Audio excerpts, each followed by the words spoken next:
በስመ አብ ወወልድ ወመንፈስ ቅዱስ አሐዱ አምላክ አሜን። ልጆች እንደምን ሰነበታችሁ? ደህና ናችሁ? አሜን። ይህችን ጊዜ ለሰጠን ቸር መሐሪና ሩህሩህ አባታችንና አምላካችን ቅዱስና ሕያው እግዚአብሔር ምስጋና ይድረሰው። ባለፈው በክፍል 49 መንፈሳዊ ታሪካችን ከኦሪት ዘጸአት ምዕራፍ 25 እስከ ምዕራፍ 29 የተጻፉትን 5 ዋና ዋና ምሳሌዎች ተመልክተናል። በዚህም እግዚአብሔር ለሙሴ ታቦትን እንዲሠራ ማዘዙ፣ ያ ታቦት ታዲያ ለአዲስ ኪዳን አገልግሎቱ የጌታችን ቅዱስ ሥጋና ክቡር ደሙ መሠዊያ መሆኑን፣ በብሉይ ኪዳን ጊዜ ገበታ ላይ ዘወትር የሚቀርበው ኅብስት ወይንም እንጀራ በአዲስ ኪዳን የጌታችን የኢየሱስ ክርስቶስ በእውነተኛ ቅዱስ ሥጋና በከበረ ደሙ መተካቱን፣ በቤተ መቅደሱ ዘወትር የሚበራው የብርሃን መቅደስ ጌታችን የዓለም ብርሃን መሆኑን የሚመሰክር እንደሆነ፣ ሌላው ከእስራኤል ጋር የሚንቀሳቀሰው ደብተራ ኦሪት ወይንም የማደሪያ ድንኳኑ ምሳሌነት የእግዚአብሔር ማደሪያ የሆነው የእኛ ልብ እንደሆነ፣ እኛም እግዚአብሔር ዘወትር በልባችን ያድርብን ዘንድ የልባችንን ንጽሕና መጠበቅ እንደሚገባን፣ በመጨረሻም ፍጹምና ዘላለማዊ የሆነው ሊቀ ካህናችን ኢየሱስ ክርስቶስ እንደሆነ፣ ጌታችንም ታዲያ በምድር ላይ ሕዝቡን ያገለግሉ ዘንድ ወደ እርሱም ያቀርቡ ዘንድ ለአባቶቻችን ካህናት የማሰርና የመፍታት ሥልጣንን ሰጥቶ እንደሾማቸው ተመልክተን ነበር። በዛሬው መርሃ ግብራችን ደግሞ ቀጣዩን ክፍል የምናቀርብላችሁ ይሆናል። አምላካችን ሕያው እግዚአብሔር ያስተምረን።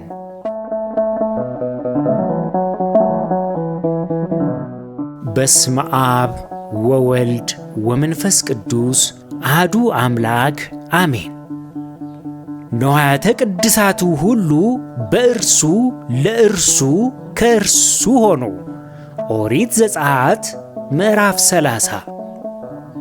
ልጆች ባለፉት ክፍሎች ለማየት እንደሞከርነው በብሉይ ኪዳን ጊዜ የተሰሩ ሕጎችና ሥርዓቶች ሁሉ ወደ ጌታችን መድኃኒታችን ኢየሱስ ክርስቶስ የሚያመለክቱ እንደሆኑ ተመልክተናል።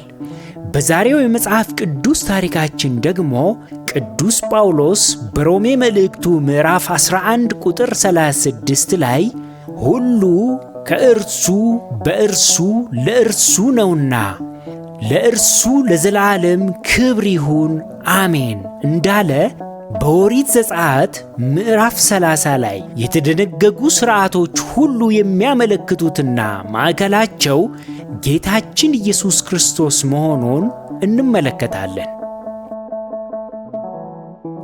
እግዚአብሔር ሙሴን እንዲሠራ ካዘዛቸው መካከል የዕጣን መሠዊያ፣ መዓዛው ጣፋጭ የሆነ የዕጣን አዘገጃጀት፣ በዓመት አንድ ጊዜ የሚደረግ የኀጢአት ማስተሰሪያ የደም መሥዋዕት፣ ለነፍስ ቤዛነት ለእግዚአብሔር የሚሰጥ ስጦታ፣ አገልጋዮቹ ወደ መገናኛው ድንኳን በገቡ ጊዜ እንዳይሞቱ እጅና እግሮቻቸውን መታጠብ እንደሚገባቸው የመሳሰሉትን ሥርዓቶች በዚህ ምዕራፍ ውስጥ እናገኛለን።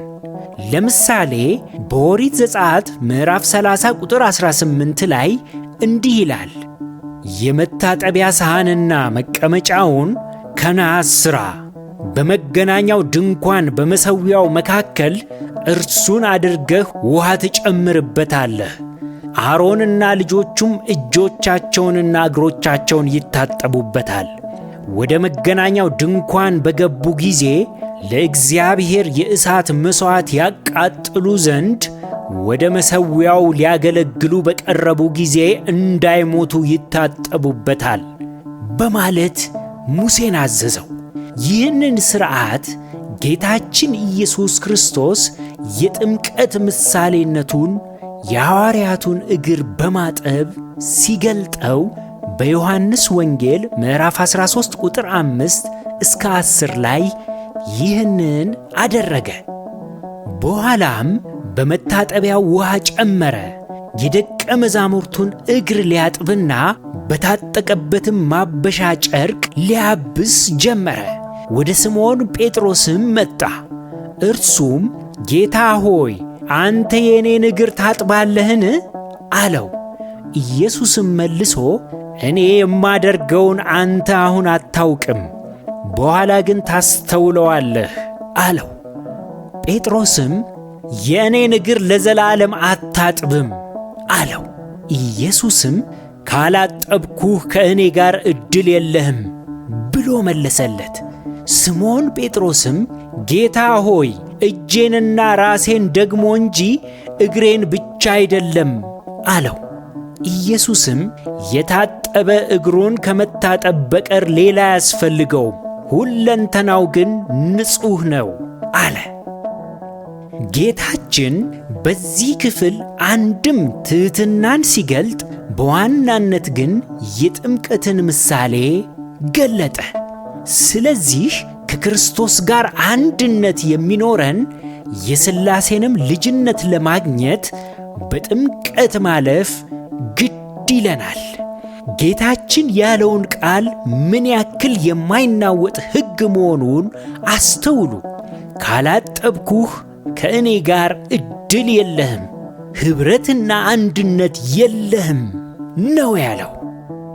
ይህንን ክፍል የሚያስረግጥ ሌላ ምዕራፍ ስናነሳ በዮሐንስ ወንጌል ምዕራፍ 3 ቁጥር 5 ላይ ጌታችን ከላይ የተመለከትነውን በውሃ መታጠብ ሥርዓት ወይም በአዲስ ኪዳን ጥምቀት ወደ እግዚአብሔር መንግሥት መግቢያ በር መሆኑን ለኒቆዲሞስ ሲገልጥለት እንዲህ አለ። ኢየሱስም መለሰ እንዲህ ሲል እውነት እውነት እልሃለሁ ሰው ከውሃና ከመንፈስ ካልተወለደ በቀር ወደ እግዚአብሔር መንግሥት ሊገባ አይችልም አለ። ስለዚህ በብሉይ ኪዳን ጊዜ ወደ መገናኛ ድንኳኑ የሚገቡ ሳይታጠቡ በፍጹም አይገቡም፣ ቢገቡ ግን ይሞታሉ። የዚህ ሥርዓት ምሳሌነት ለአዲስ ኪዳን የጥምቀት መሆኑን ያልተጠመቀ ደግሞ የዘላለም ሕይወት እንደሌለው የሚያሳይ ምሳሌ ነው። ጌታችን በማርቆስ ወንጌል ምዕራፍ 16 ቁጥር 16 ላይ ያመነ የተጠመቀም ይድናል፣ ያላመነ ግን ይፈረድበታል እንዳለን፣ በተጨማሪም እግዚአብሔር አምላክ ለሙሴ የተቀደሰው የቅብዓት ዘይት ወይም ቅብዓ ሜሮን አዘገጃጀት ሥርዓትን አስተምሯል።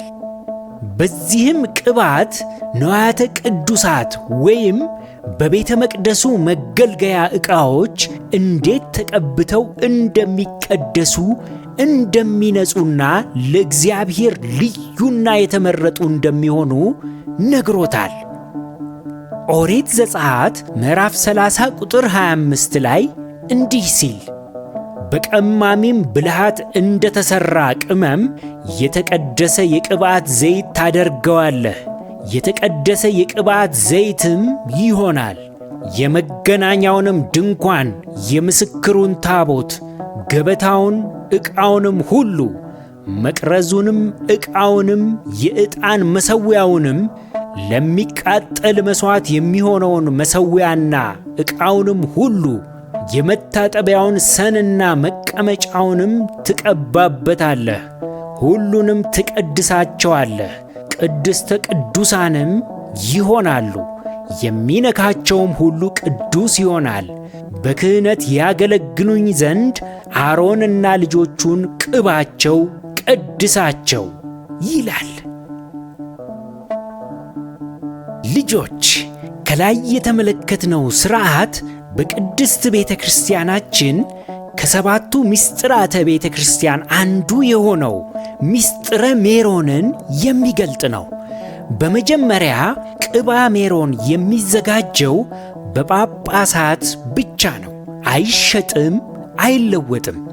ከጳጳሳት ውጪ ማንም ሊያዘጋጀውም ስልጣን የለውም። ሰዎች በዘልማድ ያለ ዕውቀት ከኢየሩሳሌም ከግሪክ የመጣ ሜሮን ነው ይላሉ እንጂ ቤተ ክርስቲያን ከውጭ ሀገር የሚመጣ ምንም አይነት ሜሮን የላትም። ትልቅ ስህተት ነው።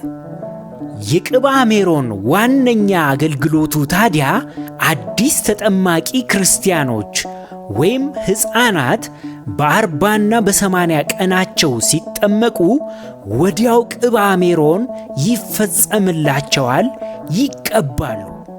ካህናቱም ቢሆኑ የሚሾሙት በቅባ ሜሮን ነው። በዚህም የእግዚአብሔር መንፈስ ቅዱስ ያድርባቸዋል። ለእግዚአብሔር መንግሥትም የተለዩ የተቀደሱም ይሆናሉ። በተጨማሪም የምስጢረ ሜሮን አገልግሎቱ በቤተ መቅደሱ ለእግዚአብሔር አገልግሎት የተለዩ ነዋያተ ቅዱሳት በሙሉ በዚህ ቅዱስ ቅባት ይቀባሉ፣ ይቀደሳሉ። ለምሳሌ አዲስ ቤተ ክርስቲያን ተሰርቶ ሲመረቅ ጳጳሳት ሕንፃ ቤተ ክርስቲያኑን ጨምሮ መንበሩን፣ ታቦቱን፣ የጌታችን የኢየሱስ ክርስቶስ ቅዱስ ሥጋና ክቡር ደሙ የሚቀርብበት ጽዋና ጻሕል፣ የምትቆርቡበት ማንኪያ አይባልም፣ ዕርፈ መስቀል ነው የሚባለው። የክርስቶስ ደሙ የፈሰሰበት መስቀልን ይመስላልና ዕጣን የሚታጠንበት ጽና የመሳሰሉት መገልገያዎች ሁሉ ስማቸው እንኳን ሳይቀር ጌታችን ኢየሱስ ክርስቶስን ማዕከል አድርገው ይሰየማሉ። የስያሜያቸው ሁሉ ማዕከሉ በእርሱ፣ ክብሩም ለእርሱ፣ አገልግሎቱና መታሰቢያነቱም ለእርሱ ሆኖ በቤተ መቅደሳችን እስከ ዓለም ፍጻሜ ድረስ ሲገለገል ይኖራል ማለት ነው። አሜን።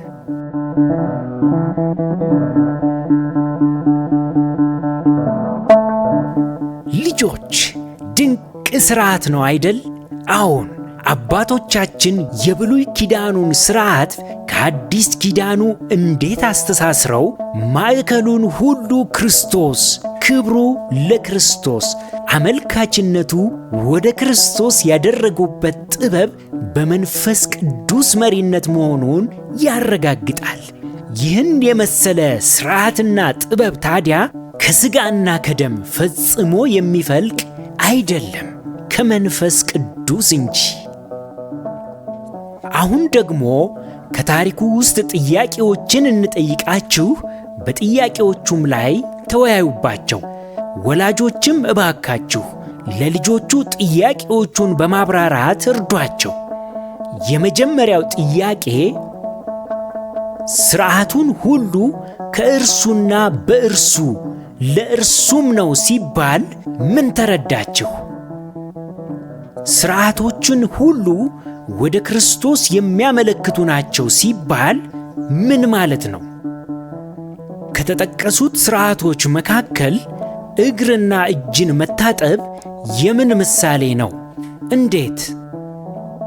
ጌታችን ለምን የሐዋርያቱን እግር አጠበ? ምሳሌነቱስ ምንድን ነው? ሜሮን ምንድን ነው? ለምን አገልግሎት ይውላል? ከዚህ ታሪክ ምን ተማራችሁ?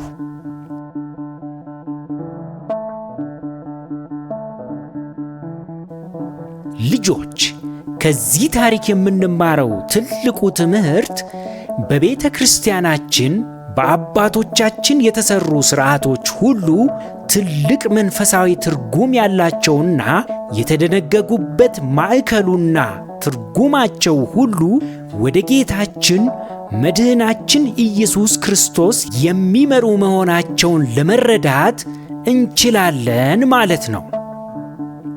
የዛሬው መርሃ ግብራችን ይህንን ይመስል ነበር። ያስተማረን የመከረን የአባቶቻችን የቅዱሳን አምላክ የእኛም አምላክ ቅዱስና ሕያው እግዚአብሔር ምስጋና ይድረሰው። የእግዚአብሔር ቸርነት፣ የእመቤታችን የቅድስት ድንግል ማርያም ማላጅነት፣ የጻድቃን የቅዱሳን ሁሉ ተራዳይነታቸው አይለየን። ወስብሐት ለእግዚአብሔር።